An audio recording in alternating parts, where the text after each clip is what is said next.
Mohamad Elmasry, Professor of Media Studies at the Doha Institute for Graduate Studies. Welcome back to you, sir. The question I was putting to you, which is that the plan that the Arab leaders have come up with, I mean, it sounds great, but isn't this all about what happens after they have established a permanent ceasefire? So it's all hypothetical at this point, isn't it?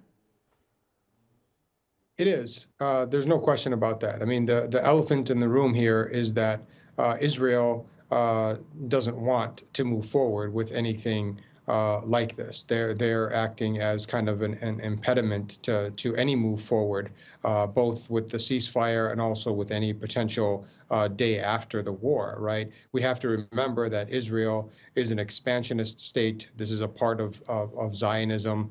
This idea of greater Israel is very deeply rooted in Israeli politics. It's a very mainstream idea, which is why people in Israel loved Donald Trump's proposal. People in the center, on the left, on the right, they would love to depopulate the Gaza Strip.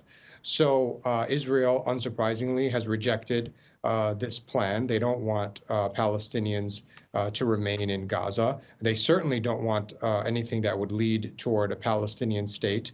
And I think in many ways, the ball is in the court of the United States. We have to keep a very close eye on Steve Witkoff and Donald Trump and his team to see what their move is going to be. You know, to what extent are they going to continue to allow Israel to have a free hand in Gaza? Or will they possibly finally hold Israel's feet to the fire in some way? That's what I think we're all waiting to see.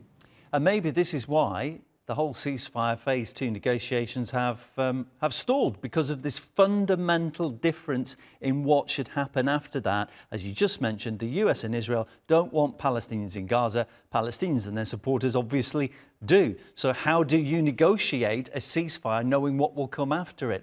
How would you assess where we are right now? Where is phase 2? Where are the negotiations? Well, I mean, it's very difficult. I mean, the situation is pretty dire. I mean, Israel's made it clear from the start they do not want phase 2. Certainly, they don't want phase 3.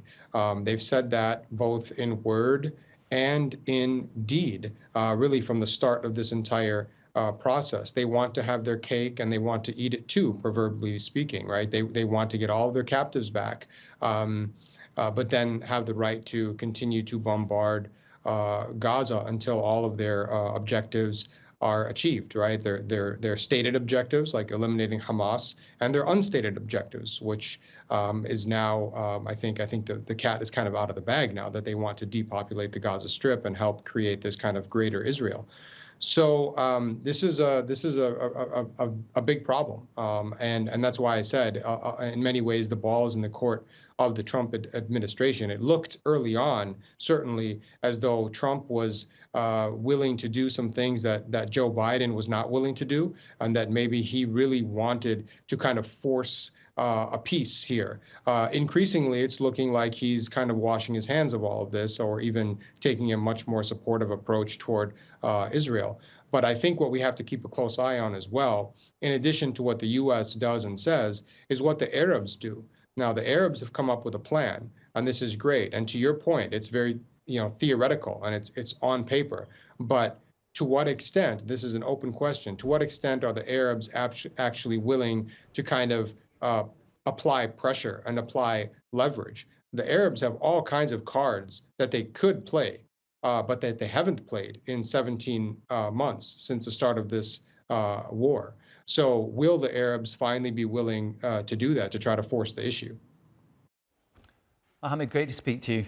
My guest, Mohamad Elmasry, who's Professor of Media Studies at the Doha Institute for Graduate Studies. Thank you. Thanks.